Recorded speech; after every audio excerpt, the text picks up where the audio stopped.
to create socioeconomic and peace dividends to local communities and government that host UN operations, and to establish new partnerships, as demonstrated by the successful partnership between UNSUS and Scatec Solar and Q. In short, this transition could contribute directly to at least 3 SDGs. SDG 7 on sustainable energy access, SDG 13 on climate action, and SDG 16 on peace, justice, and strong institutions. Modernizing and improving the UN practices can have many important impacts in different areas. I hope today's discussion brings these threads together in a concrete way. Of course, it is up to us as UN member states to ensure that the UN operation have the necessary political commitment, resources, and support.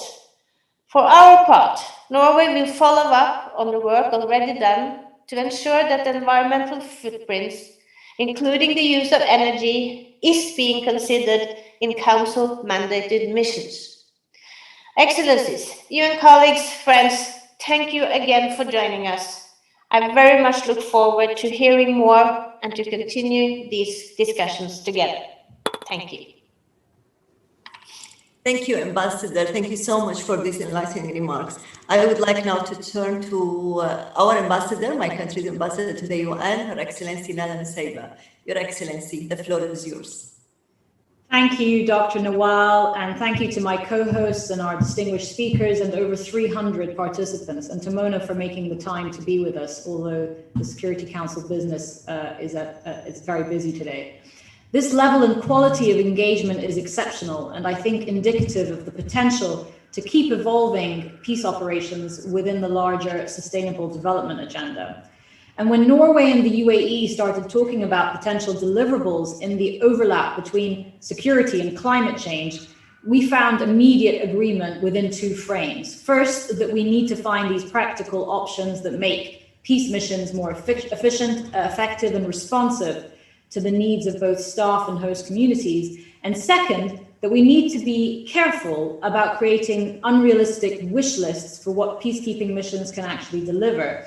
And so our solutions must fit and strengthen existing mandates, not create further burden. And the good news is that we can do that.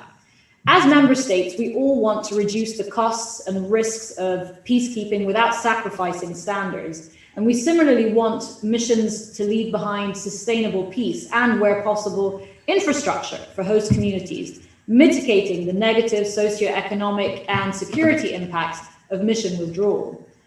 In that context, even before we get to the benefits of addressing it through the climate lens, it's impossible to ignore renewable energy. And as Dr. Nawal just said in her opening remarks, this is an irreversible trend now. The UAE knows this firsthand. We have the lowest cost solar energy in the world, and it's revolutionizing our economy. Globally, in the last 10 years, solar prices have fallen by 80 to 90%, and wind by some 70%, joining the low cost of hydropower and geothermal. And in a rapidly growing number of cases, including in the Gulf, renewables are outcompeting fossil fuels on cost without any subsidies. The financial value of renewable energy is moreover greatest in contexts where it is displacing diesel, which is the primary fuel source for UN peacekeeping missions and the communities that they interact with. So when paired with batteries or hybrid systems, renewables are also less vulnerable to supply disruptions than solely diesel systems. So if they serve the communities around peacekeepers, they also notably reduce the amount of time and risk that women and children endure in gathering firewood and water. We appreciate, however, that there are many complex issues at play and many questions that need to be answered. It's not simply a matter of putting solar panels on mission facilities tomorrow.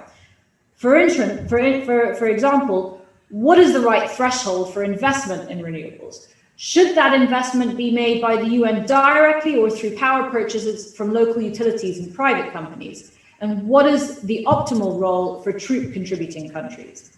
With today's event, we're hoping to start to unpack those issues and work with Norway, the UN, and other stakeholders over the coming period, including at the high-level dialogue on energy in September, on an achievable, evidence-based course of action. And it will be important to understand who on the UN side is championing the 80% target and how many member states can plug into that architecture.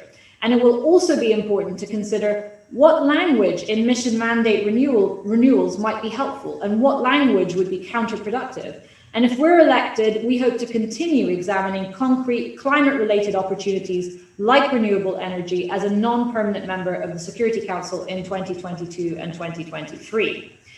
As a community, UN leadership has given us a North Star with the Climate Action Plan and its 80% target for 2030. And the Secretary General just gave us another star in his overview of his priorities for a second term this morning with UN membership. We also have this growing body of field experience on what works and what doesn't when deploying renewables, notably from the Stimson Center and Energy Peace Partners. So I believe we're in the best position in peacekeeping history to make an informed assessment on sustainable energy and then to act swiftly. When you're burning diesel, time is literally money. Thank you.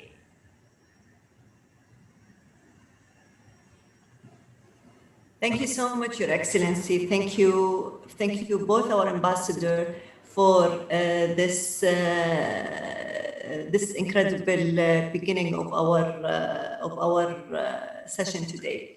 So quickly, for our run-of show today, we are going to start with the UN headquarters level. The Under-Secretary General Atul Khare will give us insight into how the Department of Operational Support is assisting missions on the renewable energy ambitions, with ESG Selwyn Hart, the Secretary General's right hand on climate action, connecting it to the overarching vision of on climate change. We will then pivot to the field with the launch of Shifting Power, one of the most comprehensive and rigorous reviews to date on energy and peacekeeping missions, presented by two of its authors from our co-hosts, Tori Holt of the Stimson Center and Dave Mozerski of Energy Peace Partners. We next turn to field implementations by two of the report stars, James Swan, the SRSG for Somalia and UNSOM, and David Priestley, the Deputy SRSG for MONUSCO in the Democratic Republic of the Congo. And to close, we will open the floor for comments and questions from an equally distinguished audience of permanent representatives, peacekeeping mission leaders, and experts in New York and capitals. So to jump right in, we are now going to take a look at the UN from a system-wide level, where the ambitious target of 80% renewable energy by 2030, as Ambassador Nusayba called it, the North Star for action. I'm honored to introduce USG Atul Khare, who leads the Department of Operational Support and provides thinking and muscle to missions on their operations, high among them the environment and energy dimensions. And on a note very dear to my own heart, he has recently been discussing cooperation with the International Renewable Energy Agency. USG, could you please tell us about the work of your department to increase the use of renewable across the secretariats? What are the lessons as we progress on deployment? Thank you very much, Ambassador Dr. Nawal Al-Hosni. Let me begin by warmly thanking Her Excellency Ambassador Lana Nusbia, Permanent Representative of UAE, and of course, Her Excellency Ambassador Mona Zul, the Permanent Representative of Norway to the United Nations, for organizing this important discussion. Of course, I am also grateful to the Stimson Center for always doing such interesting and valuable work in support of the United Nations, as well as, of course, my colleagues from the UN Secretariat, SRAG Swan, DSSRAG Gressley, and of course ASG Hart, and my own ASG Christian Saunders. I would like to begin by reflecting on three developments during the last year. First, for the first time in the history of the Global Risk Report of the World Economic Forum, all the top 5 global risks were environmental. Second, UNEP's 2020 emission gap report shows that despite COVID-19, the world is still heading for a catastrophic temperature rise of 3 degrees centigrade in this century. Thirdly, worldwide, renewable energy tenders are increasingly undercutting even the cheapest new fossil fuel-fired options. Clearly, what does this mean for UN operations and for peace operations in particular? I am proud of the work that is happening around the Secretariat, including the installation of solar power panels on the roof of the UN headquarters conference building with the support of India, and improvements at our data center in Valencia, which was judged to be the greenest data center in Europe in 2014, and also achieved the gold certified energy efficient data center award in 2019, meeting 25% of their annual energy needs using nearly 3,000 in situ solar panels. But of course, when we look at the overall carbon emissions for the Secretariat, amounting to approximately 1.1 million tons of CO2 equivalent in 2019, we find that by far the highest footprint, despite improvements, comes from peace operations, and that too in particular 7 largest missions which are deployed across the world. We are very grateful to the group of friends on leading environmental action in the field, co-chaired by Italy and Bangladesh. The ongoing support of that group as we address the wide range of environmental issues is invaluable. The work that is being done now by UAE and Norway is absolutely complementary to the work of that group. And I very much hope that soon we will be announcing the second phase of our environmental strategy in a meeting of that group. And I hope that you will also join that meeting. Today, therefore, I will say only a few preliminary words about the energy pillar. In the first phase of our strategy, we have focused on building the scaffolding of a robust data system and establishment of baselines, reducing our energy demand, providing technical assistance, and putting in place systems and plans for improvement. We have seen progress.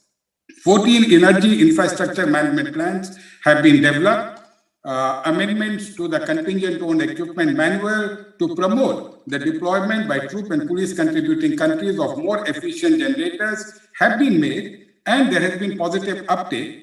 For example, deployment of more efficient generators by Bangladesh in Mali and by South Africa in the Democratic Republic of Congo. LED lighting penetration has increased from 10% at the beginning of our strategy to nearly 63%, and the synchronization of generators has increased from 15% to 55%. More than 6 megawatt of solar photovoltaic systems have been commissioned, leading to roughly 6,700 tons of carbon dioxide equivalent not being emitted. What happens next? I think as we move into the second phase of the strategy, from now till 2023, we will continue to work across all these areas. But I think clearly it is important that the United Nations not only shows leadership, but also contributes to renewable energy, because that is a matter of our safety and security. Because less power generation through fossil fuels implies less fuel convoys, and therefore, since fuel convoys are generally attacked, we are less vulnerable to attack if we are using less fossil fuels. One thing is clear, while we are doing some on-site power generation, but that cannot be an answer, because firstly, the cost of this is prohibitive, and secondly, we must do something outside of the fence in order to leave a positive legacy behind when the peacekeeping operations complete their mandate and are concluded. I want to assure, as was mentioned by both ambassadors, that the United Nations has arrangements in place to enter into power purchase agreements with local producers of renewable energy, and we hope that such agreements will come forward in the near future. Of course, while we welcome the new energy models and we welcome the opportunity to continue working with all of you, it is clear that there are 4 areas in which we need your continued support and help. First, budgetary support for the implementation of the missions, energy management plans. Second, partnership with my own department to coordinate these initiatives. Third, assistance in advancing new technologies and approaches such as the smart camps concept. And finally, support to increasingly efficient troop and police contributing country deployments, whether through reimbursement mechanisms or through direct support from countries in a position to do so. So with that, thank you very much for this opportunity, and I look forward to the discussions today. Thank you, Dr. Nawal. Thank you, ESG, for defining the landscape and highlighting some very concrete action points for everyone in the meeting today. ESG, Silvanhar, you are a steward for the Climate Action Summit. When the UN Climate Action Plan was announced, you call leaders around the world to encourage them to move toward the net zero end of the ambition spectrum. How does the Climate Action Plan fit into your work, and how are the SG and your team thinking to achieve it? Thank you so much, Ambassador. And at the outset, let me thank you personally, as well as distinguished ambassadors of the United Arab Emirates and Norway, permanent representatives to the UN, USG Kare and my other colleagues within the UN system. Thank you so much for providing me with this opportunity to deliver a few remarks on this important issue. I also wish to thank the Pouring Peace Initiative for their very detailed and valuable report on the UN's peace operations transition to renewable energy. This report is very helpful, as it not only provides findings and recommendations that underpin the challenges and potential opportunities and actions, but it also helps to keep the fire under our feet so that we can rapidly reduce emissions and transition to renewable powered peace operations.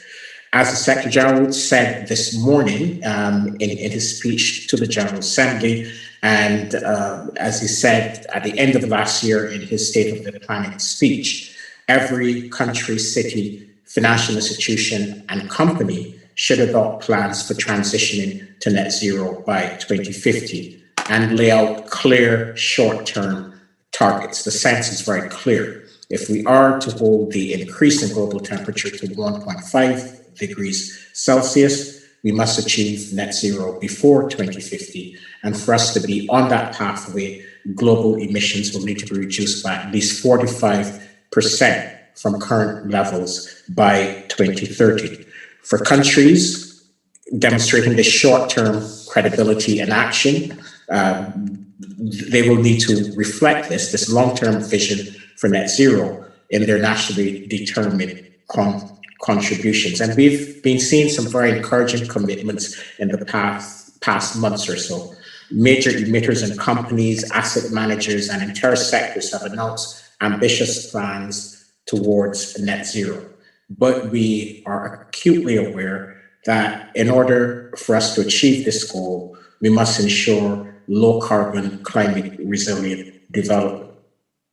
As of now, countries representing two-thirds of global emissions have made a commitment to net zero by mid-century. And this is why the Secretary General has called 2021 a year for strengthening and widening this global coalition towards carbon neutrality. And he's asked everyone to join in this effort. This, of course, includes the UN Secretariat and its operations. And we just heard from USG Kare that the Secretariat's emissions in 2019 amounted to 1.1 million tons of CO2 equivalent. And over 80% of those correspond to the peace operations of the United Nations. It is for this reason that efforts to reduce the carbon footprint in the field of peace operations are part of the Secretariat's Climate Action Plan for 2020-2030. This plan constitutes the Secretariat's contribution to achieving the goals of the Paris Agreement, as well as the 2030 Agenda for Sustainable Development. The 8 targets of the plan presented at the Climate Action Summit in 2019 address carbon emissions from operations, air travel, events, as well as those related to energy efficiency, increasing renewables and operational efficiencies. And these targets guide the Secretariat's actions. And as we also heard from my colleague, they are fully aligned with the advances made in the first phase of implementing the overall environment strategy, as well as what is planned for the second phase. And I would like to take this opportunity again to acknowledge the really excellent work of USGCARE and the Department of Operational Support. They have come a very long way in a very short time and have laid the groundwork in the initial 3 years of the environmental strategy. They've really laid some really good groundwork by providing the data indicators, plans, and processes to increase ambition, a task that countries have, as well as the UN system in general. The baseline and tools are available and are practically important because they will allow us to advance on a solid footing in implementing the second phase of the environment strategy. The mission level energy infrastructure management plans will be the key operational instrument for advancing towards our target. I also share the view expressed by previous speakers of the enormous opportunity of ensuring clean energy access to host communities and governments. And as USGCARE said, creating this positive legacy. It will not only help to reduce emissions, but it will guarantee clean energy access in many parts of the world where still struggling to guarantee energy access, carries significant health benefits, and it definitely strengthens the overall resilience to climate change. So as we move forward, we will need the strong support of member states in guiding the work of peace operations and planning for a positive legacy, not only through their operations, but also in financing the plans that they budget for in this area. As USGCARE said, the challenge has always been, and governments, countries, companies face the same challenge, the high upfront costs associated with switching to renewable energy. We all know the medium to long-term benefits, but how do we address these initial high upfront costs, recognizing that the benefits will be stretched over the longer to medium term? So in closing, I wish to again reaffirm the strong commitment of the Secretary General and the Deputy Secretary General to ensuring that the Secretariat is at the forefront of climate ambition and taking decisive action. You've heard just a few moments ago from the Secretary General himself that this is one of his major priorities for this year and beyond. We will continue to fully engage with our colleagues in DOS and provide support to greening peace operations. We too have a role and a responsibility to ensure that the operations of the Secretariat are aligned with the goals of the Paris Agreement as we head towards COP26 in Glasgow in November. We are propelled by the urgency of science and the willingness of all of you to ensure that we can make a decisive difference this year. So I thank you. Thank you so much, Selwyn. It's great to hear this message of support from the APEC. So thank you so much. Now, from the 38th floor in New York, I would like to take us to the field. To kick off this very applied part of our discussion, I'm so pleased to turn over to our co-hosts, Tori Holt of the Stimson Center and Dave Moser-Sky of Energy Peace Partners, for the introduction of their new report, Shifting Power, Transitioning to Renewable Energy in United Nations Peace Operations. Under the banner of Powering Peace, they have worked tirelessly over recent years and case studies to develop a factual baseline on peacekeeping missions' energy footprints and their options to use renewable energy. Tori and Dave will be too modest to say this, but many of us in this virtual room today have them to thank for getting us involved in this project. So, Tori and Dave, you have spoken to peacekeeping mission staff, member states, local utilities, renewable energy advocates, and renewable energy skeptics, from the DRC to Mali to Somalia to Lebanon to Kosovo and many other locations. What have you learned? What are the headlines for the peacekeeping community? Thank you very much, Dr. Nawal, and also ambassadors. And it's a great pleasure for me to be following both the Undersecretary and the Assistant Secretary General on this issue. I am Victoria Holt, and I'm joined by my colleagues today, David Mazurski, Alex Hopkins, and Sherwin Doss of the Powering Peace Initiative, which is, as you pointed out, a joint project between the Stimson Center and the Energy Peace Partners Initiative, with support from the Carnegie Corporation and the 11th Hour Project. We've benefited from many people, some of whom are here today, and I'm grateful for their support, insights, and wisdom as we did the research for this work.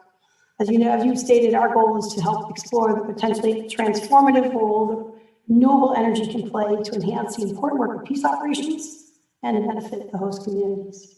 Now, I think we have some slides, and I don't know if they're going to be visible. Yes, there we go. All right, let's go to the next slide, which is a map. All right.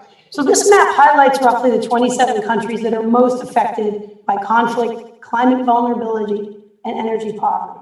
So, as described earlier, while much of the world is experiencing a renewable energy revolution, that innovation and financing are not yet reaching these nations as quickly.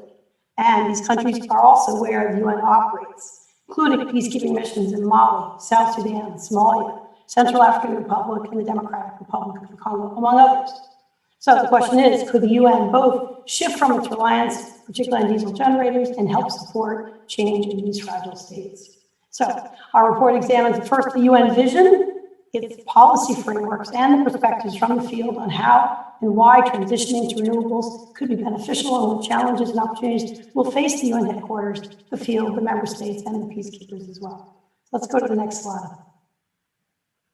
So I'm just going to give you a few of the points that we found in our report about why it's good, what the good reasons are for shifting to renewable energy. So first, such a transition is important for the missions themselves. As this has already been stated, UN reports and studies and policies have shown that missions can improve their safety and security, support cost savings, improve efficiency and modernization, and reduce local pollution, among other elements. This approach also is backed up by the policies described today at modernizing missions that operate in difficult environments around the world.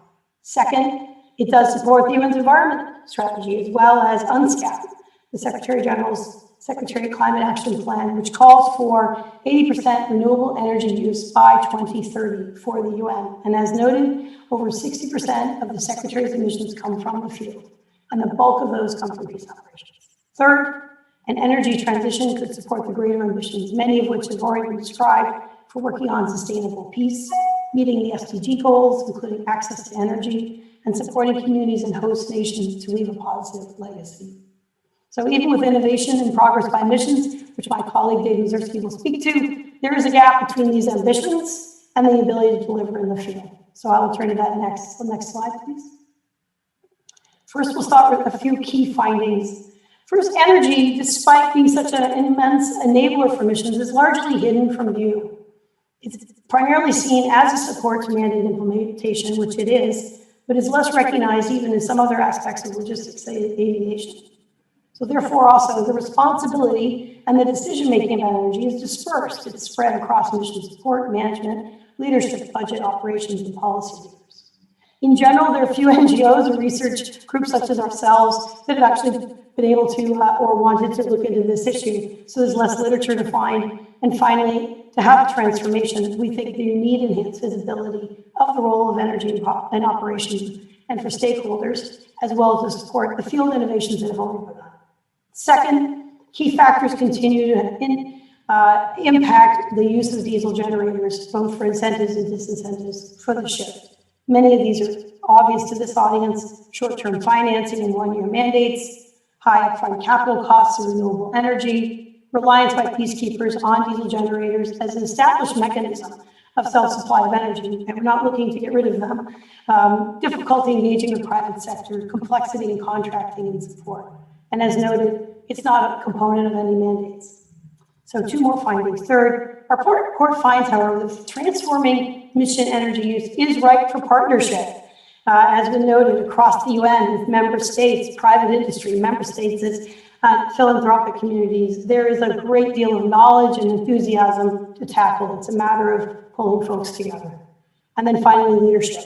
And I've seen this today already.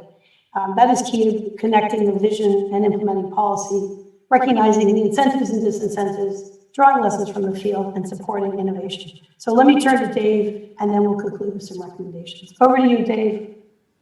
Thank you, Tori. Next slide, please. Our report looked at 8 different field missions. And can we change to the next slide, please? Thank you. Our report looked at 8 different field missions, and we saw an encouraging number of renewable energy projects being implemented.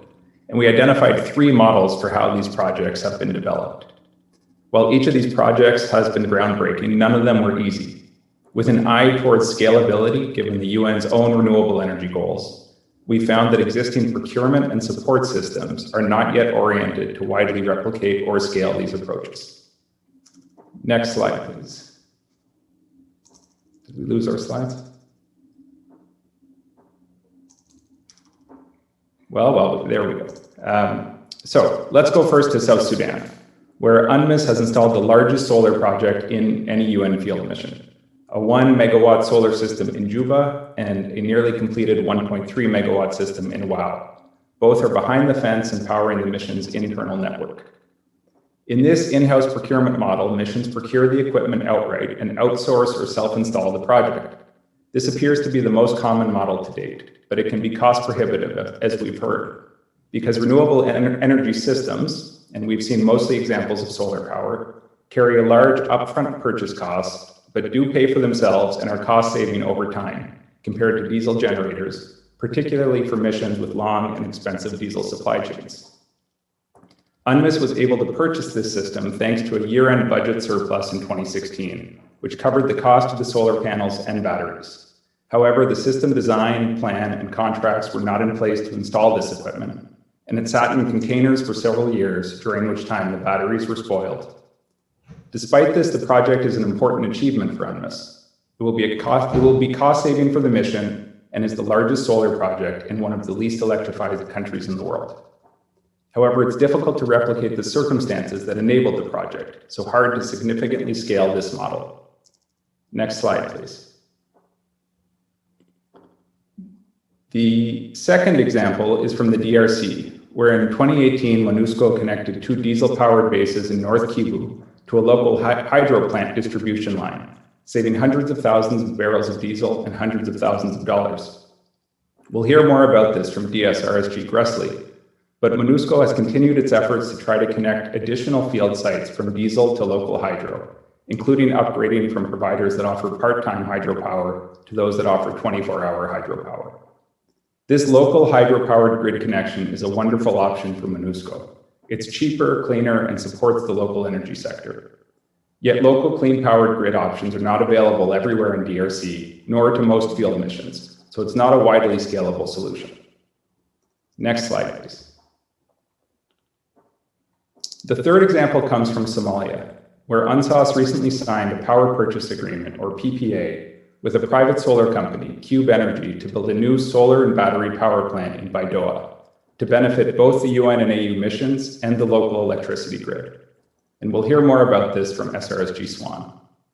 A PPA is a type of contractual agreement that is driving new renewable energy projects all over the world, in which a private sector company finances and builds the power plant, and the buyer, the UN in this case, agrees to purchase the energy at a set cost for a set period of time without having to purchase the solar and battery equipment.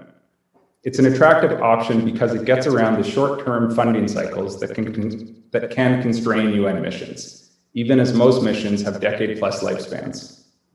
In Baidoa, the PPA leverages the mission's energy footprint and purchasing power, and that allows a company to justify the investment in building a new system. This is particularly valuable in fragile and poorly electrified regions, where UN field sites are often the largest energy consumer and producer in the area. This Baidoa project will be built behind the fence, benefiting from UN and AU security, and ownership of the system will transfer to the local state government after 15 years. The PPA model is scalable, and it can support local energy development, but the contracting and procurement systems are not yet in place for this to be easily replicated.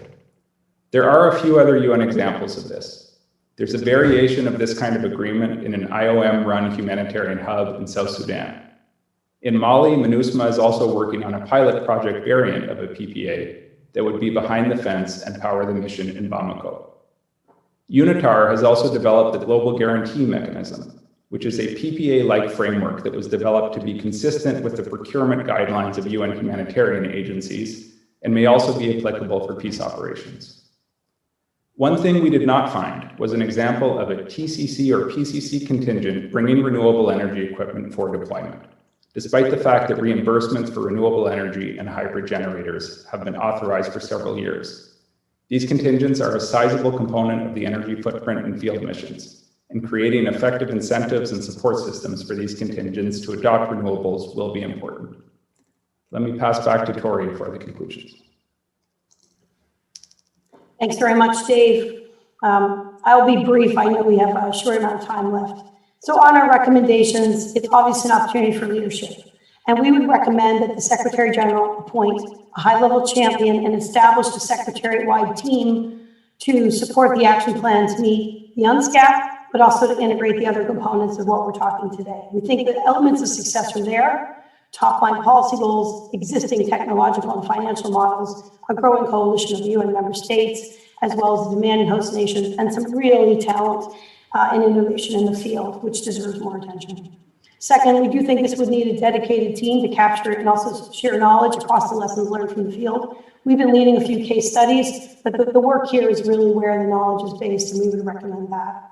Third, this will mean a systems change, and there's a lot of details in that between updating system contracts, tapping expertise in engineers, and engaging uniform peacekeepers to raise awareness and address their incentives.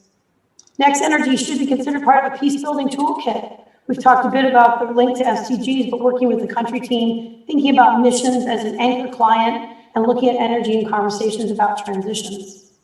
Fifth, establish the right form of Security Council attention. Obviously, there is concern about overloading mandates, but if the Council could integrate elements encouraging mission effectiveness, the environment strategy, meeting UNSCAP's goals, sustaining peace and transitioning with a positive legacy, we think it would make a difference. And then finally, building partnerships across these different communities could be very useful to tap into models, technology, financing options, and accelerate the ability to adopt renewable energy options in the field. Last slide. This is the most obvious, is the last slide, which is a huge thank you. None of this work was possible without all of you who we met with and interviewed and the support we got. I hope our message is clear. We think this is a big win for the United Nations to strengthen field missions, walk the walk, walk the talk on climate, align with the SDGs, and support transformation. And we look forward to working with you all. Thank you very much. Back over. Thank you so much, Tori and Dave, and congratulations on such an important contribution to the field. I think you have left us both daunted and inspired, but definitely more inspired. So it's the best combination. Ladies and gentlemen, Your Excellencies, for the remainder of our agenda, I'm going to hand over to my dear colleague Hans Olav Verberg in Oslo. Thank you, everyone, and I hope to see you again very soon. Hans Olav takes over, please. Thank you very much, Dr. Naval, for bringing us so far. And now let's move for the rest of the agenda. I'm really delighted that we today have two outstanding leaders with us. James Swan, the SRSG for Somalia and UNSOM, and David Gressley, the Deputy SRSG for MONUSCO in the DRC. So James, if I could start with you. Could you tell us to what extent energy supply is a concern of mission leadership and what you have done? And we have also noted that you have broken new grounds by signing an agreement to purchase electricity from a private power company for your operations in the southwestern city of Baidoa. And what were the main challenges to getting the project developed, and what have the results been like? James, over to you. Thank you very much. Let me first thank the permanent representatives of Norway and UAE, Dr. Nawal, and of course the co-organizers, the Stimson Center and Energy Peace Partners. I'm happy to share with you some of our very practical on-the-ground experiences here in Somalia. First, just to set the stage briefly, Somalia has one of the lowest levels of access to energy of anywhere in the world. The World Bank in 2018 estimated that only 35% of Somalis have access to energy, and it's an even lower percentage if you look at access to electricity, particularly in rural areas. Moreover, where electricity is available, it is typically provided by diesel-powered, privately owned mini-grids, which further undermines access. As a consequence, some 96% of energy in the country is sourced through biomass, of course, principally charcoal, and this has driven deforestation and degradation. There is an upside, however, because the renewable energy potential in Somalia is quite remarkable, particularly in regard to wind and solar power. And many assessments have confirmed that, including most recently the Power Sector Master Plan that was developed by the World Bank. Now let me turn briefly to our energy requirements within the UN missions here. We have a slightly unusual situation where we have an African Union peace operation, AMISOM. We have the UN Support Office for Somalia, whose primary mission is to provide logistical and other support to AMISOM. We have a special political mission, which is UNSOM, and we have more than 20 agencies, funds, and programs. So it's quite a large base of UN actors who need to be supplied with energy. So currently, the UN in Somalia produces 98% of its energy needs through diesel-generated mini-grids. We have some 450 diesel generators countrywide, and we burn approximately 3.6 million liters of fuel every year, with greenhouse gas emissions of some 10,000 tons yearly. So as has been discussed, to help address that, we recently signed a power purchase agreement with Cube Energy in Baidoa, Southwest State. Baidoa is a town approximately 250 kilometers from Mogadishu. Its population has recently more than doubled with the arrival of some 500,000 displaced persons, and it is currently inaccessible for land convoys because of the insecurity of the main supply routes. So this project, using the power purchase agreement, is expected to result in a near 100% transition from diesel power generation in Baidoa to solar-based power generation, which should lead to diesel fuel savings of some 900,000 liters annually. Now, in the initial project stage, the UN will be the main client, purchasing about 75% of the produced electricity. But over time, the service provider will expand its capacity, and we anticipate there'll be further distribution to at least 500 households, and that power will also be available to private consumers in Baidoa. So this project demonstrates that the UN can be a catalyst for private sector investment in energy infrastructure that benefits then the local community. And we intend to continue to roll out additional projects of this nature and others in the coming 5 years as part of our effort to meet the 80% target. Let me say just a short word about the impact beyond our energy savings. We also think that shifting to renewables is beneficial to our conduct of peace operations, in that it reduces the requirement for fuel convoys, it reduces the risk of fuel theft, it reduces the exposure of Amazon and other security personnel to attack by resupplying diesel generators. So it provides substantial benefits just in terms of our own peace operations, let alone the energy-related benefits.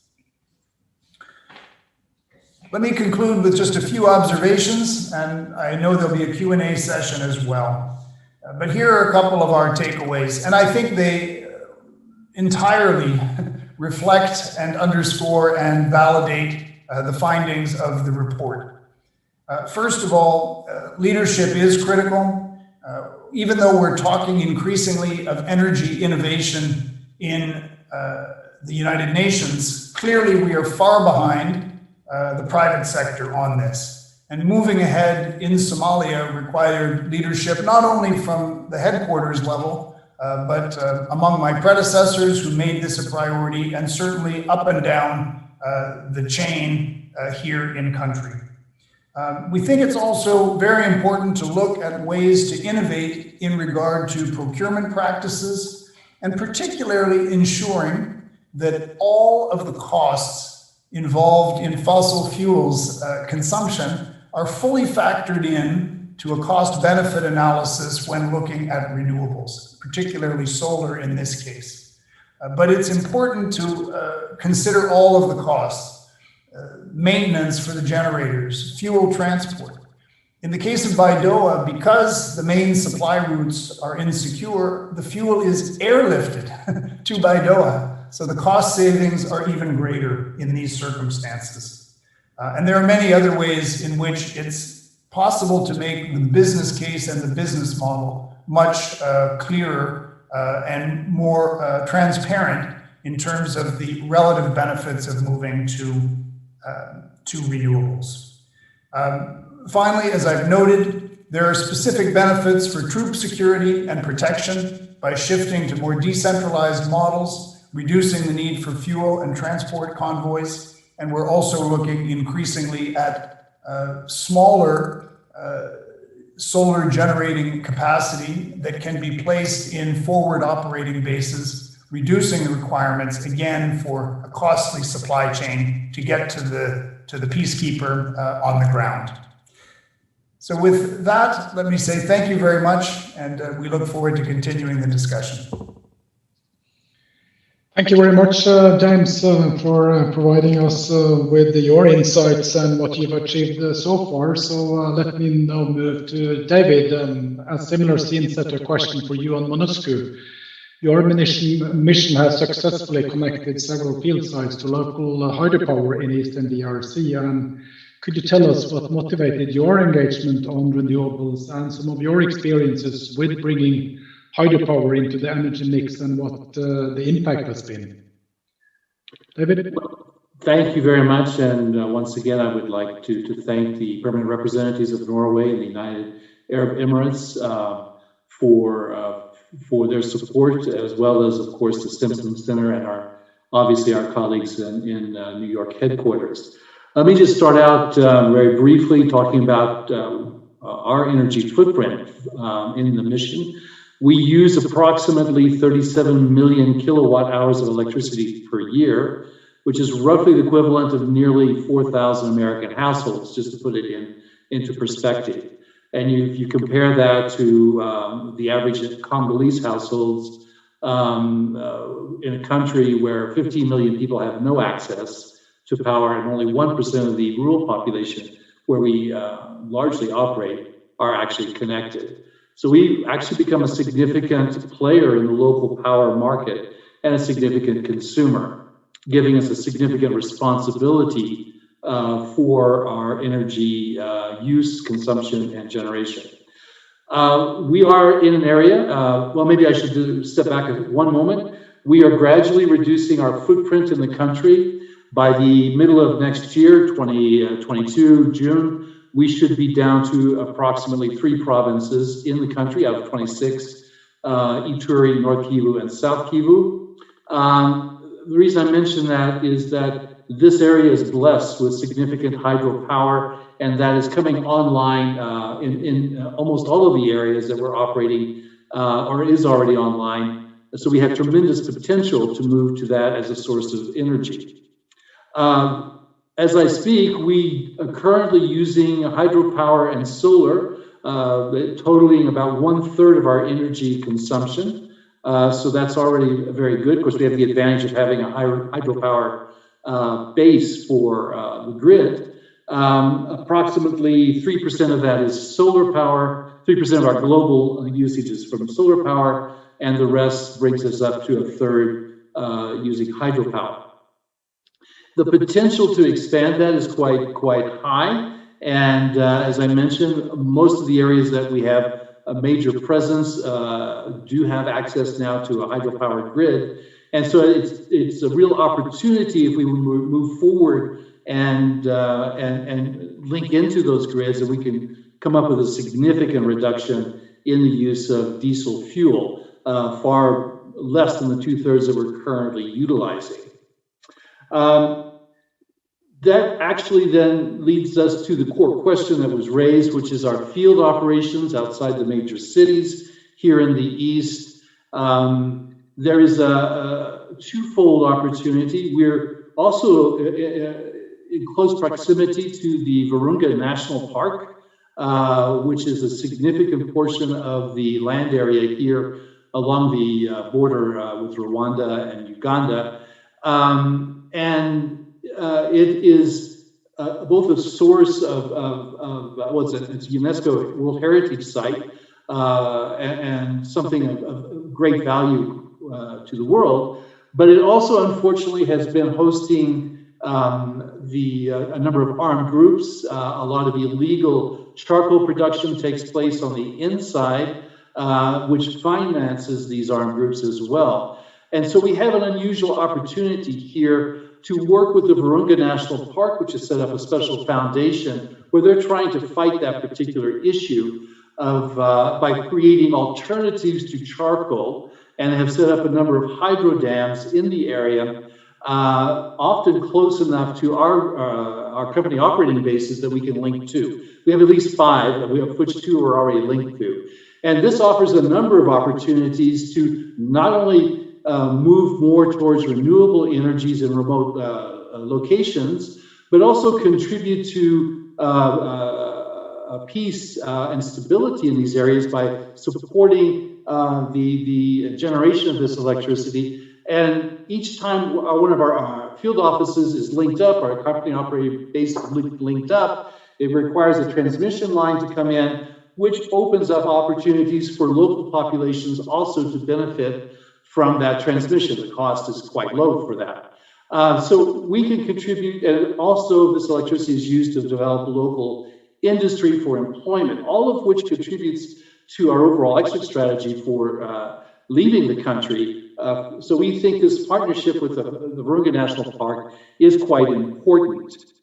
So if we were to move forward over the next year, 2 years, 3 years to continue to expand that rural hydropower that I've described, make sure that we're fully linked to the grid as it actually exists today, and then where those alternatives are, where that option does not exist, look more to expand our solar. I think we can come a significant distance well within, well, I don't know if the mission will be here in 2030, but well within the 2030 deadline.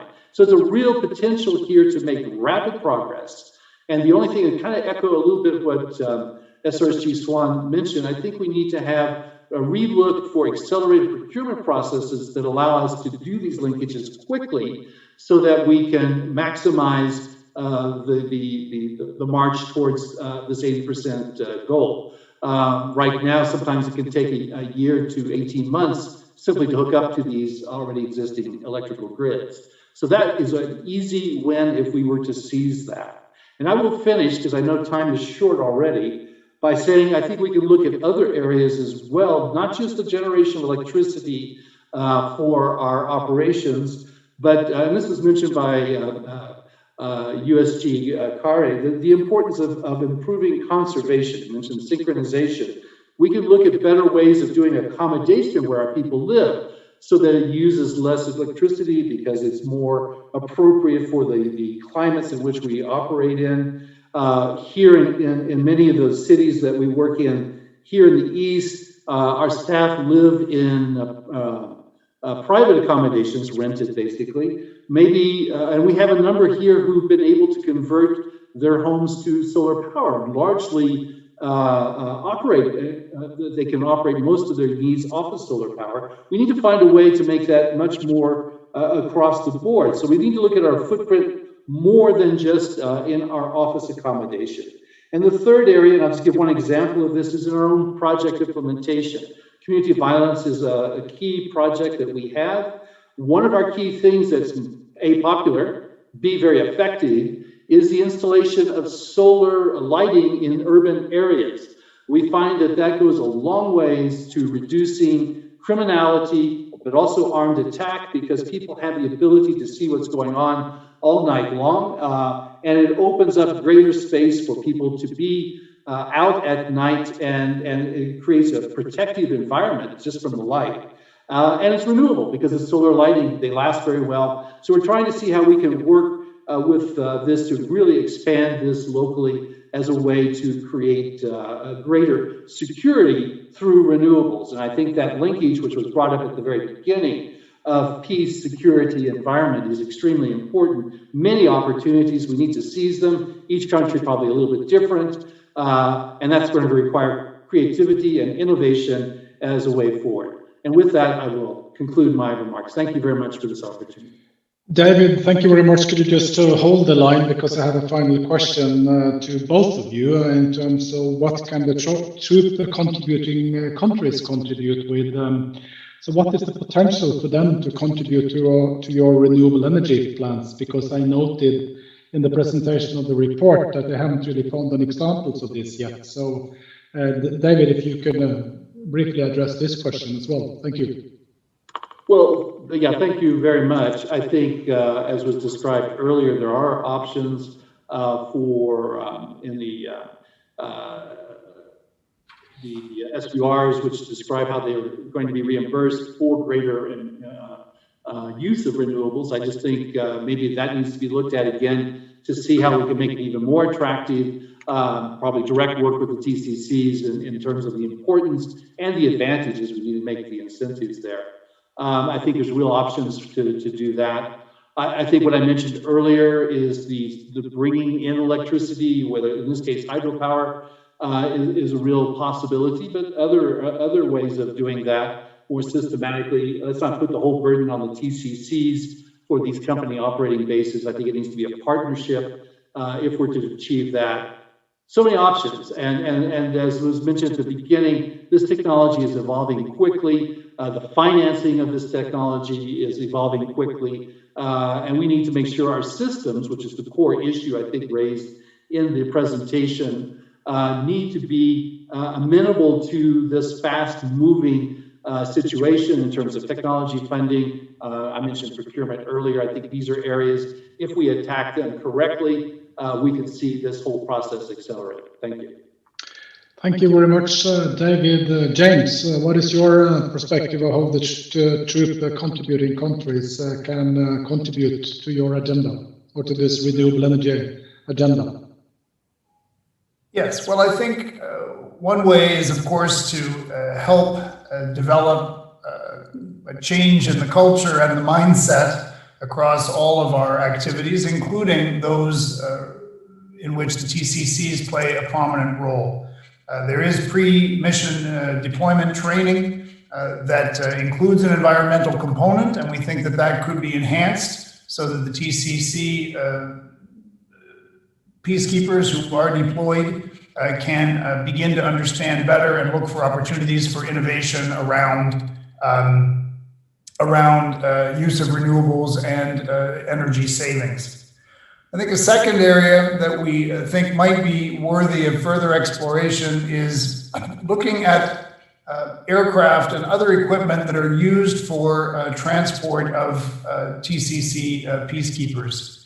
At the moment, as I understand it, the carbon use of those aircraft is not really a factor that's taken into consideration. There could be some relatively early wins merely by looking at more fuel efficient equipment. Aircraft is the obvious one, but there could be other transportation modalities in which substantial savings could be achieved by incorporating that as a factor.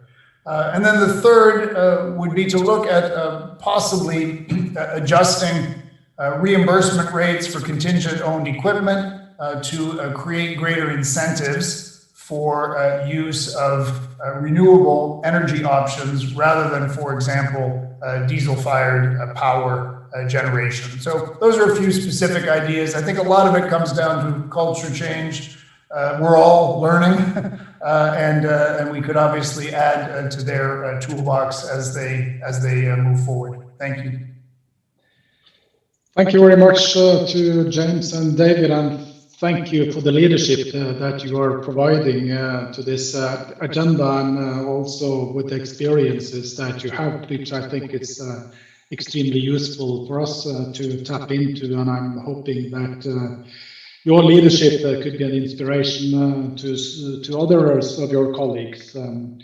So now I'm going to open up the floor for comments as well as questions if time allows. We already have some requests for the floor, and I'm going to entertain them. If you would like to intervene, please alert us through the chat function, and then we'll see by the time allowed to bring in some others. On the technical side, there might be a few seconds before your microphone works. But I believe that we have ambassadors from the Republic of Korea, China, Lebanon, Fiji, and Ethiopia on the line, and I will entertain them before we call up on another group of speakers. So to start us off, I would like to invite Ambassador Cho Hyun, Permanent Representative of the Republic of Korea to the UN, to share his views. Ambassador, the floor is yours. Thank you very much. I also thank Lana and Mona for organizing today's event. And I thank the briefers together with Stimson Center and Irena. Well, let me point out three keywords: awareness, technology, and coherence. Having heard the presentations, I have come to the conclusions that these three issues are very important. First, how we can enhance the awareness that the renewable energy can be used in the field by peacekeepers. It's good for peacekeepers themselves, and also it will be good for renewable energy that will be eventually good for fighting climate change. Secondly, technology. We cannot emphasize too much the importance of technology. You talked about innovation, but basically I think we should develop technology that can allow our peacekeepers use this renewable energy. And if our peacekeepers can take advantage of renewable energy, it will be maybe it will become a game changer in the field as well. Finally, the coherence. Yes, it is important, but it should be pursued in the greater context of SDGs and maintaining other coherence of our policies. As for Korea, we have announced Green New Deal, which will allow us to have zero carbon by the year 2050.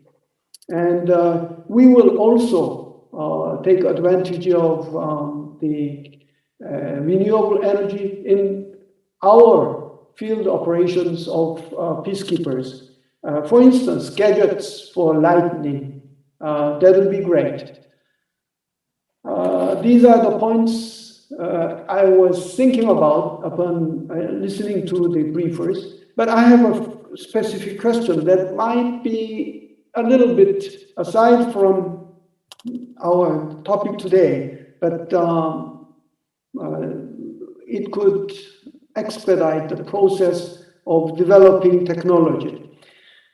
The IRENA, what is the relationship between IRENA and the United Nations? It is neither a special agency of ECOSOC nor a subsidiary organ of any UN United Nations entities. I believe it would be better for us to have IRENA closer to the United Nations. Is there any way we can do so here in New York? That's my question. Thanks very much. Thank you very much, Ambassador, and also for this question that I'm quite sure that my UAE colleagues can answer. I believe actually that IRENA is an observer to the UN, but I will ask my UAE colleagues to come in and confirm this later. And I also would like to thank your country ambassador being a major contributor to peacekeeping budget, and also that you will be the host of the upcoming UN Peacekeeping Ministerial Conference, which I think is scheduled for December. So now I would like to turn to the host country of one of the US longest field presences, Her Excellency Amal Moudalali, Permanent Representative of Lebanon to the UN. Ambassador, I can see you on my screen, so the screen is yours. Thank you. Thank you so much. Thank you very much for this. And, you know, I'm from Lebanon, as you said, and we have a very big peacekeeping operation, UNIFIL. It's been there for 41, 42 years. But I will start with thanking the United Arab Emirates and Norway missions and the Stimson Center for holding this very timely meeting on a very important topic. You could not have chosen a better time to release the report and to have this event.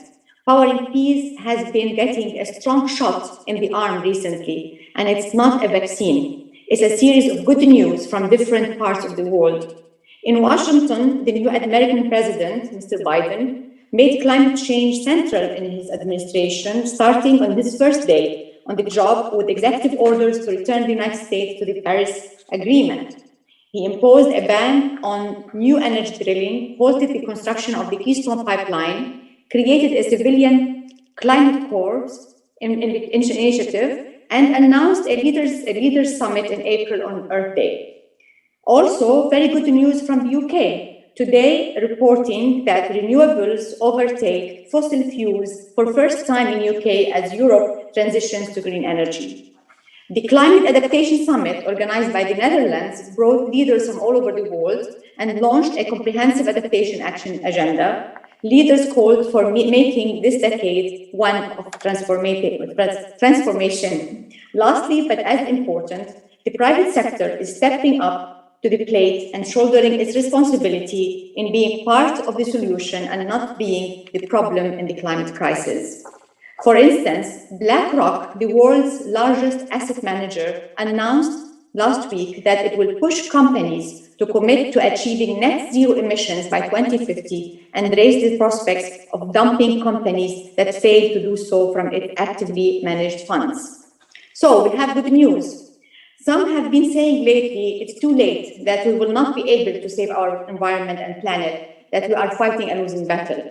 Not anymore, it seems, because of leadership here at the United Nations and around the world today, as we have seen. People woke up to the magnitude of the catastrophe that we are facing, and they are realizing that peace is intrinsically connected to the climate and the health of our Earth.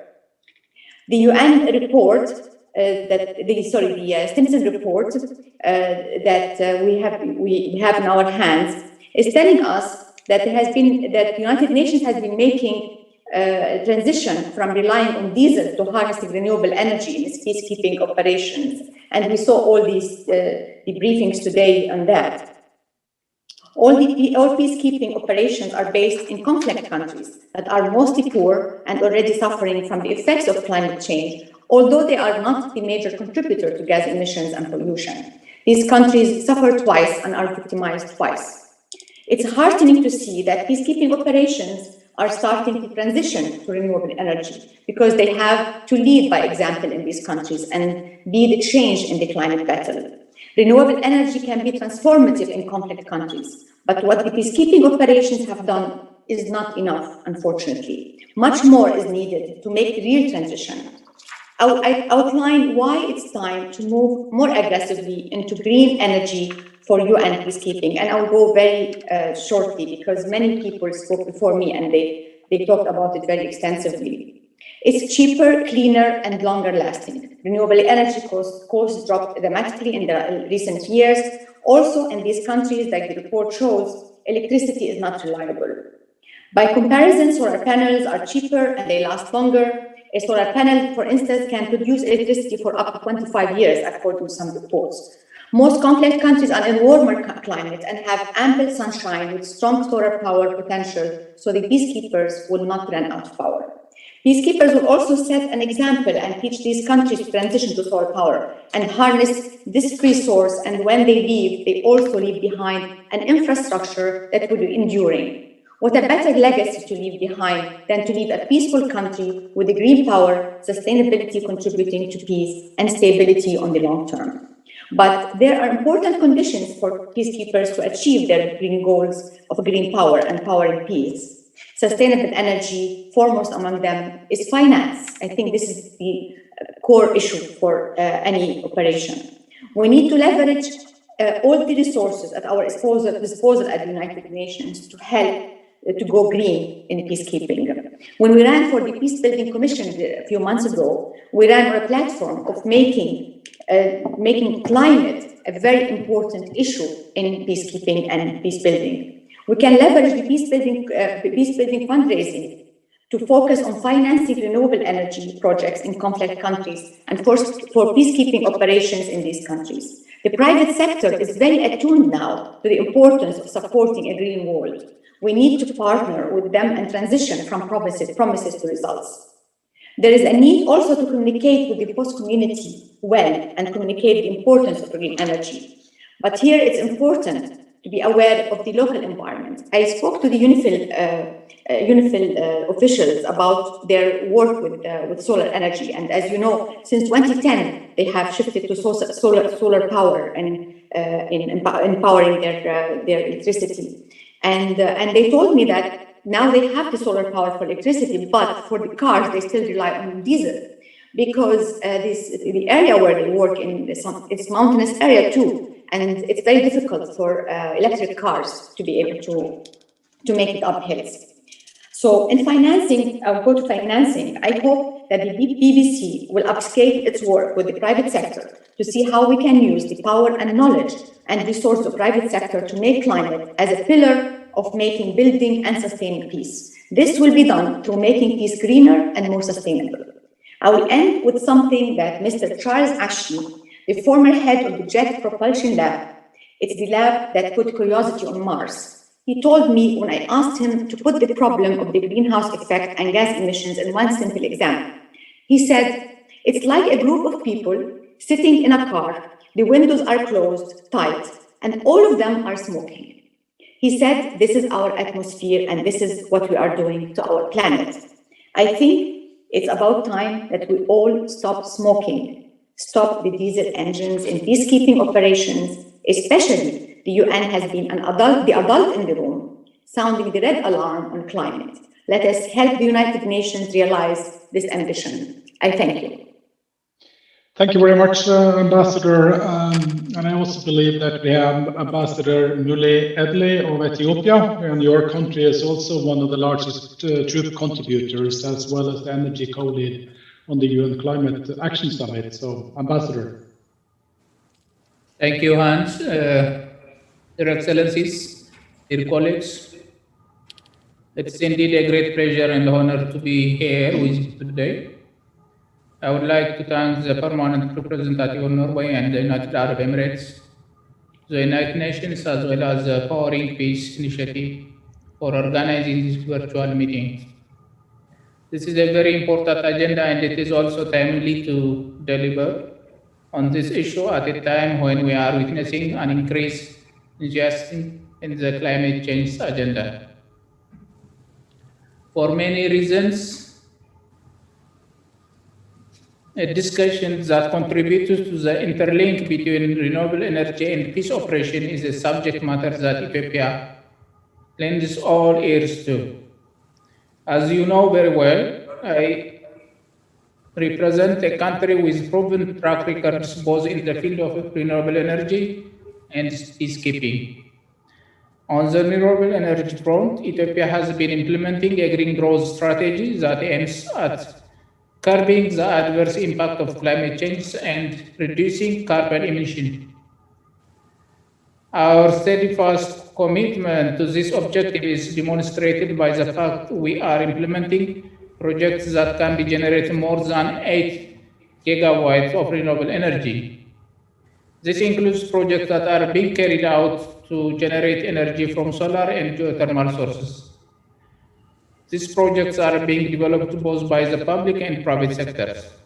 Overall, the projects and reforms that Ethiopia is implementing in the energy sector will enable it to meet the targets set under the 2030 Sustainable Development Goals.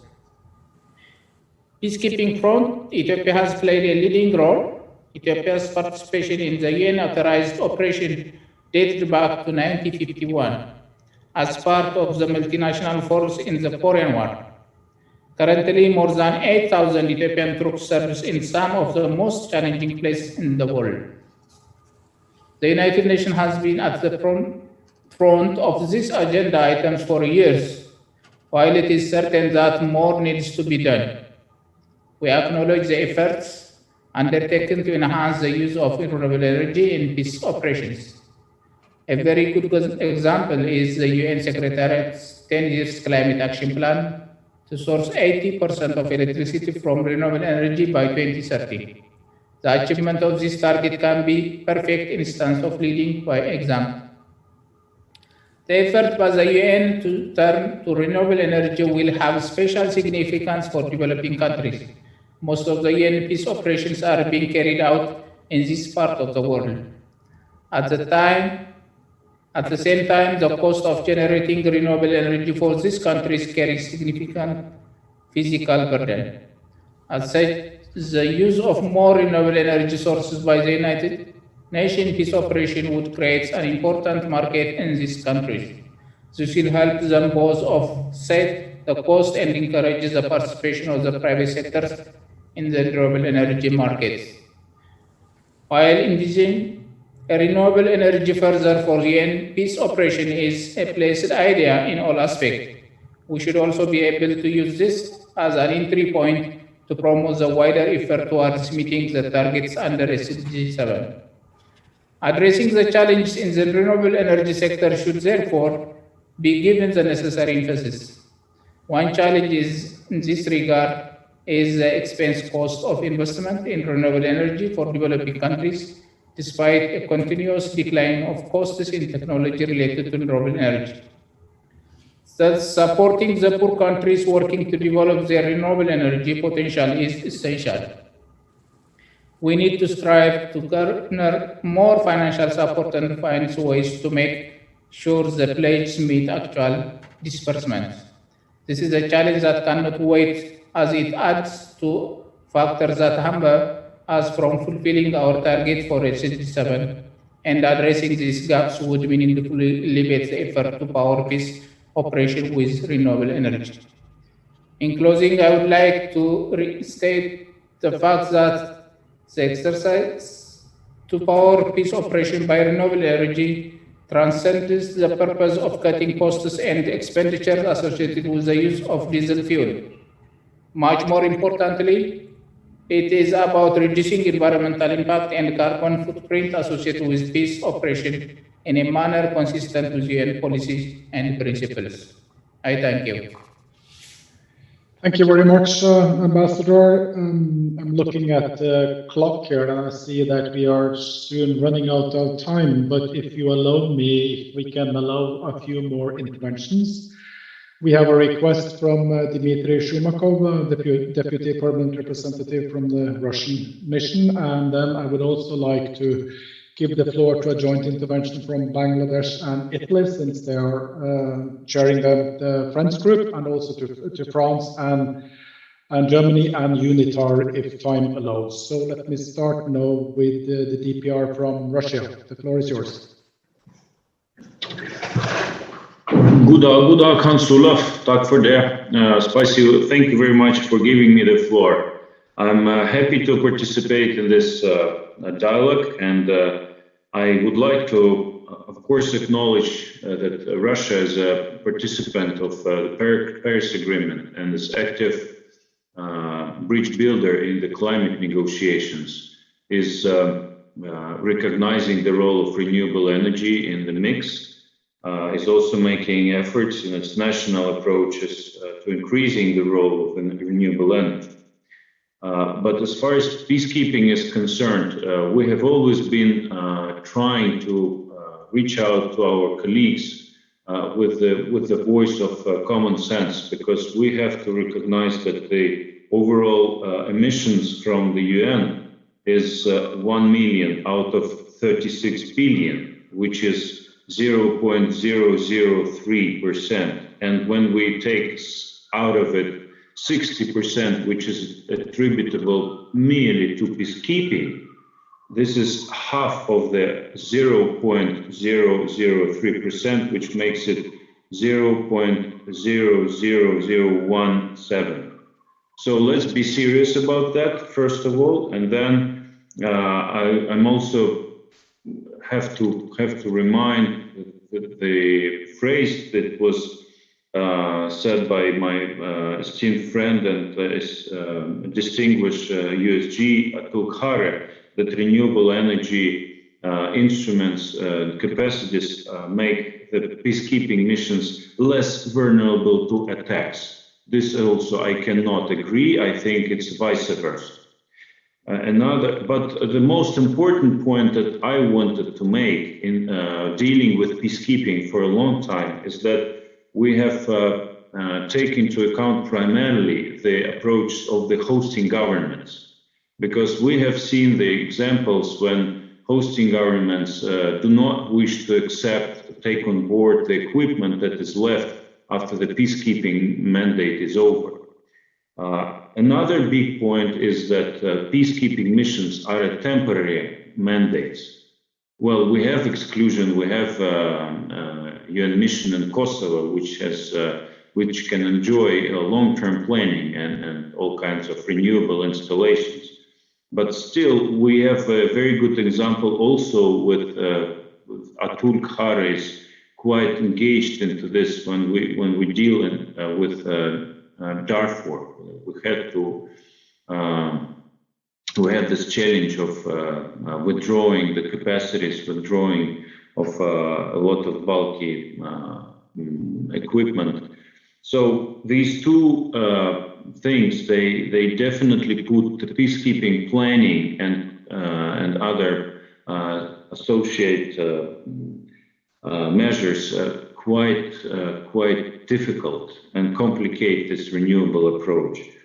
Well, there was a question how to design the peacekeeping, but it's quite easy. So we just, if the General Assembly is giving the green light for increasing the spending on this particular issue, then it's easy to design it.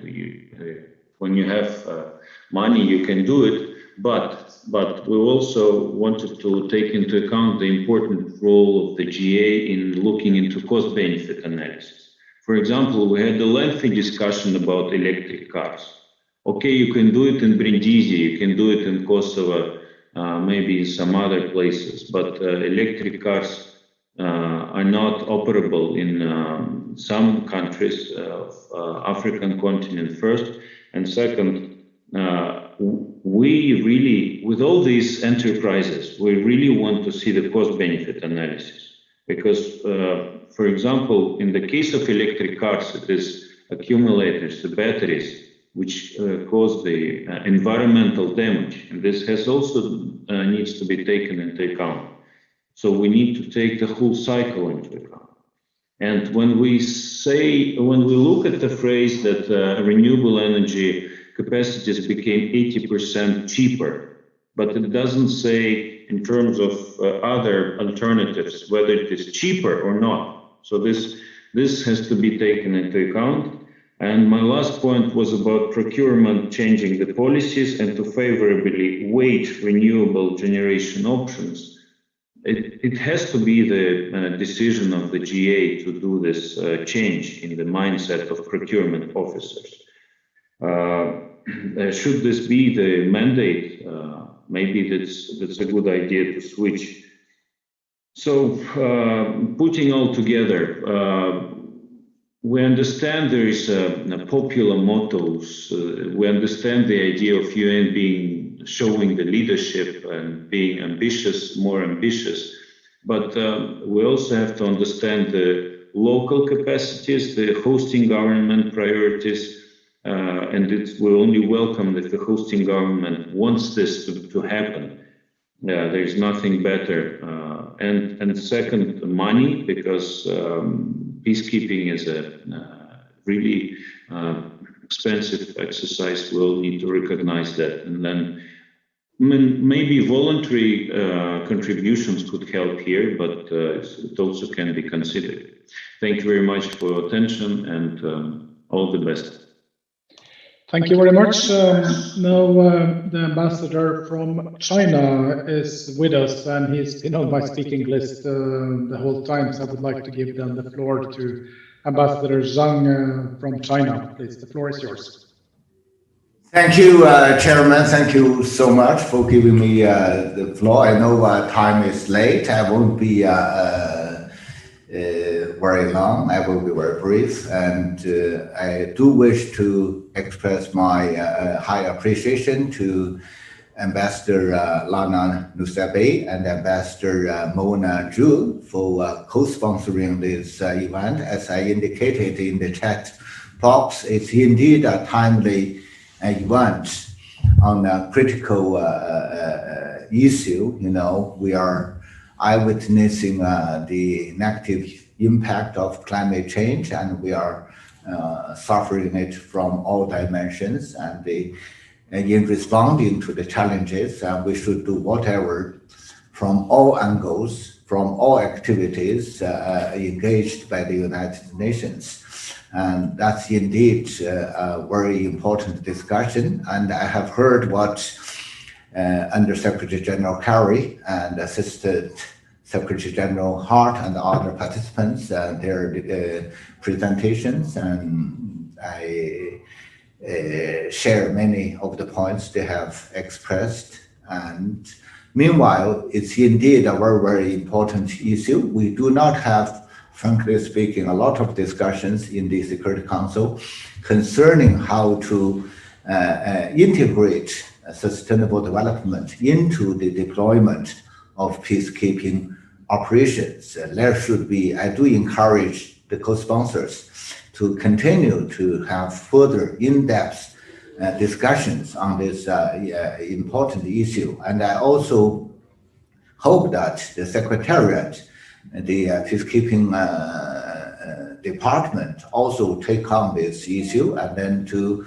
really to integrate sustainable development, renewable energy into the architecturing of future peacekeeping plannings, and really to architecture an applicable strategy in the implementation of peacekeeping mandates, and to meeting the concerns and to reach the goals we wish to see.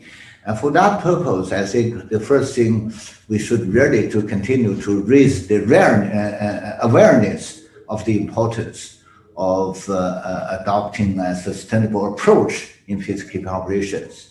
You know, in general, frankly speaking, people may tend to think that there is less linkage between peacekeeping operations and sustainable development. We should let the public understand better the linkage and the importance of this issue. And secondly, in architecturing our future strategies, we do need to tackle certain issues. We should, for China, who is actively engaged in the peacekeeping operations, what's really driving us in carrying out the operation is really the mandate. In architecturing our future strategies, I think we should always bear in mind peacekeeping operations should be carried out on the basis of mandate driven. We are there to fulfill the mandate of the operation. And secondly, we should also bear in mind that conflict countries are varying from each other. We might prefer to have electricity cars, but then there are no electricity there. And we might try to improve the renewable energy facilities, but then we need to invest in advance on the infrastructure. So there should be no single one standard for all. Countries really are different from each other. We should make sure that our strategies really apply to the specific country situation to where we have our peacekeeping operations. And thirdly, we should also really strengthen the capacity of peacekeeping operations from what we wish to see and what we wish to realize. But that should, in strengthening our capacity, we should also, of course, do better training to our peacekeepers and have better communication with troop contributing countries. But then what I have, the worry I have a little bit is that that should not prevent countries which are less equipped with renewable energy facilities to participate in the peacekeeping operations. It's mainly up to the United Nations to provide the valuable capacity in fulfilling the goals. And my last point will be really to share my concern about whether we are saving cost or we are adding more cost. Renewable energy is our dream, and sustainable development is our dream. But no dream can be realized with no cost. And we have to remind ourselves that where the cost will be covered, whether it will be adding to further difficulties to the already challenging budget of the United Nations concerning peacekeeping operation. That's also something concerning the interest of all countries. But in general, I do wish to say thank you, Lana and Mona, and I also wish to see that this process will continue, and through further discussions, we may really come up with more practical, more specific ideas contributing to the realization of the goals you have set to us. Thank you. Thank you very much, Ambassador, for providing your perspectives on this agenda, and we're really grateful for that. And I know that I'm over time, but I would ask you if you're willing to stay on a little bit, because we still have 4 speakers that I would like to give the floor, and that's Italy on behalf of the French group, and France, and United, and Germany. And if you could make short interventions, please, then I will give the floor. So now let's start with Italy.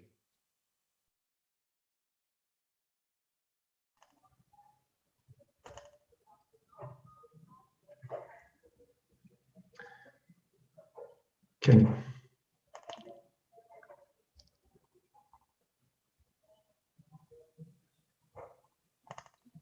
Alberto, are you Yes. on? Yeah, we can hear you. Can you see me too? No, but we can hear you. I see. Okay, thank you very much. I hope that yes, maybe I have some difficulties in the video. Anyway, distinguished ambassadors, Under Secretary General Kare, Assistant Secretary General Hart, and representatives from the field authors of the report, colleagues. On behalf of Bangladesh and Italy, the co-chairs of the group of Friends of Leading on Environmental Management in the Field, we would like to thank the missions of the United Arab Emirates and Norway for hosting today's event and drawing attention on a very important issue, the reduction of environmental footprint through the use of more sustainable energy infrastructure. The way that the United Nations choose to manage its environmental footprint in the field is an important issue indeed. The United Nations as a field organization, I think, is expected to lead by example, and member states, civil society, the local populations, members of the media and the community at large closely follow what is being done in the field, and from that form an idea of how the UN complies with the principles it promotes. So for this reason, it was very interesting to learn from UNSOM and MONUSCO how they are operating and what specific measures they have put in place. The focus on the activities in the field is also a valuable approach, and that the group of friends too has adopted. And there are certainly important indicators for the group to further reflect upon. We would like to thank Under Secretary General Kare for sharing some thoughts, expectations about the environmental strategy of the Department for Operational Support. And Bangladesh and Italy look forward to further engaging in this important area and to hosting soon the presentation of phase 2 of the strategy. We also thank Assistant Secretary General Selwyn Hart for his excellent efforts in the climate action field. And a special thanks also to the Stimson Center and the Energy Peace Partners for producing this interesting and comprehensive report. And from a national capacity, let me conclude by thanking the Assistant Secretary General Hart too for his tremendous work and cooperation in the context of the Advisory Board on Climate Change, where Italy is present as partner of the United Kingdom for COP26. And let me reaffirm Italy's commitment and the major role played by Italy in the field of renewable energies and climate change, also in the context of the G20 presidency. I thank you. Thank you, Alberto. It's great to hear the group of friends and that you're committed to working on this issue. Now I would like to turn to France, one of our staunchest climate advocates, as well as a major contributor to peace operations. Vincent, the floor is yours. Thank you very much, dear all. I hope you can hear me well. So just a few words because we are ending this meeting, but this report was very interesting and we are again thankful to Norway and UAE to have organized this presentation. We are going to take a deep look into the different outcomes, but most of them we can support them. So we support all those efforts to develop renewable energy on the ground. And let me just come back to the big picture that was also made by Russia. And it's interesting to recall, and as France we will keep doing this, that climate change constitutes a threat to peace and security. And so when we act for climate, we help ensure peace around the world. And it's not because peace operations are not the biggest emitters in the world that we should do nothing. On the contrary, we think we should show the example and develop renewable energy. This is the position we expose in various discussions and fora, such as the General Assembly, but also the UN Security Council. And factoring in environmental concerns have a positive impact on mandate implementation. Because this is exactly what we want also, better implement the mandate of the peace operation. This is the case for quick impacts project and programmatic activities, and it can also contribute to security and safety.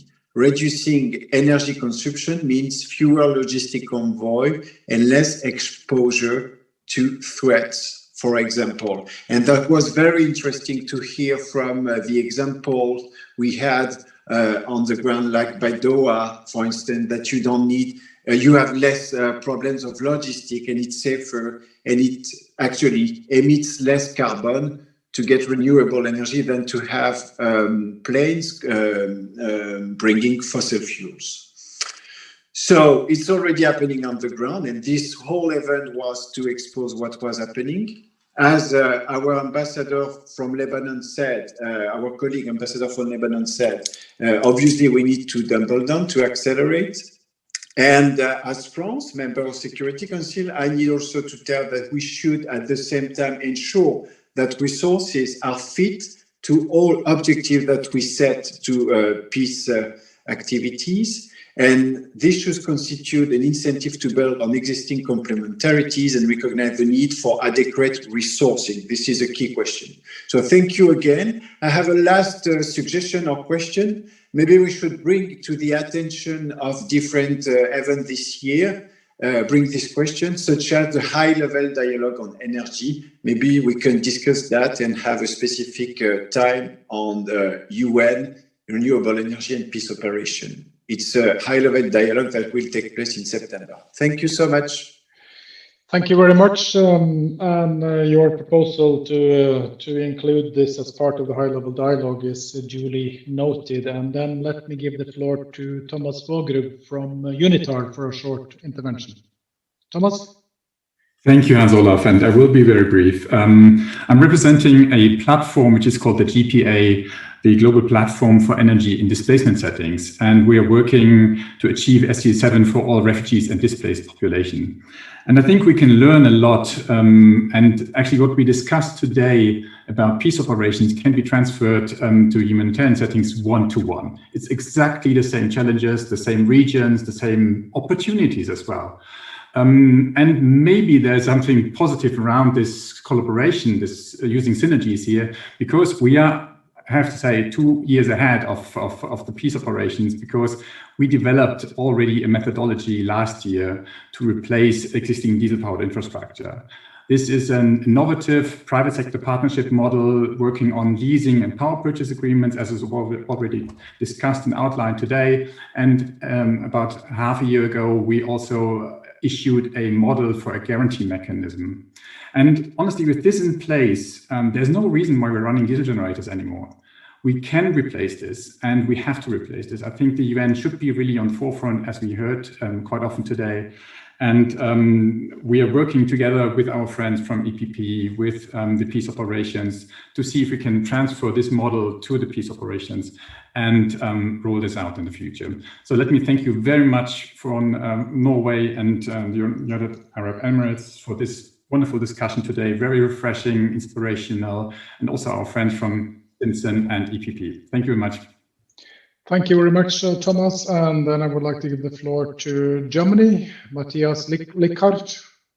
Yeah, thank you very much, Hans Olaf. I also can be brief. Colleagues have addressed the most important issues. I mean, we are all focusing on the pandemic, on COVID-19 at the moment, and also the peacekeeping missions. They are struggling in coping with COVID-19, and I think we have to pay tribute to all the men and women that are serving in those missions at the moment under these very difficult conditions. However, I think it is very important that we address the climate change and the impact, in particular in countries where those missions are in place. And therefore, I would like also to thank the organizers for having pulled us together today and talking about this issue. And this morning, the Secretary General, when he addressed this General Assembly and presented his report on the work of the UN, he also mentioned the importance of climate change. Climate change does not take a break or is not in home office at the moment. It's out there, and we need to see what we can do. And I agree with also what my French colleague has just said. Even if the output, the CO2 emissions of all the peacekeeping missions combined is rather minimal, I think it's all the more important that we should give a good example. And the UN missions have to do what they preach. And if the people on the ground see that here energy is wasted, while at the same time we here in New York, in other areas, in other fora, we discuss how to curb CO2 emissions, I think it would give a very bad example. So we have to start to work on even the small things that we can influence, and that's what we are trying to do. When we dispatch our peacekeepers, for instance, I mean, our MINUSMA contingent tries to optimize the emission power supply through the use of solar energy. But I agree also with what USG Kare has said. We do not have to do that inside the fences of the camps, but also outside of the fences. So this is very important. And I also agree with the proposal by SRSG Swan in readjusting the reimbursement rates for renewable energy components. So very briefly, a last point. When we were on the council 2019-2020, we tried to promote the issue of climate and security. And presented a draft resolution. Unfortunately, it could not be adopted, but we are very encouraged to see that the dynamics is ongoing, and in particular also by the new members, and Norway is one of those, and is a champion in this area. So we are very optimistic that the work can be completed, and I think it is very important that we do that, because in our draft we exactly asked for reinforcing the capabilities of each and every mission and the Secretariat in the aspect of climate and security, and I think that is what we have to do. Once again, thanks a lot also to all the contributors to this very good discussion.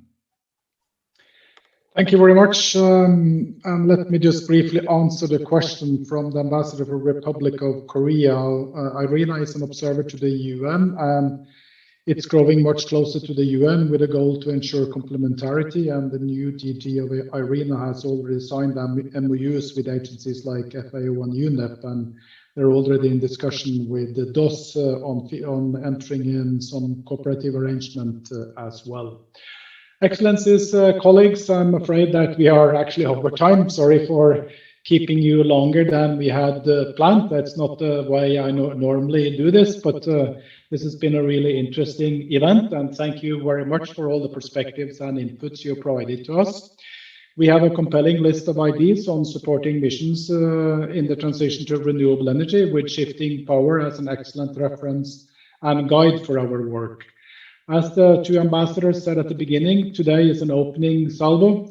The co-hosts will be putting together a number of different events this year, focused on a mix of specific challenges raised today, as well as specific operating conditions.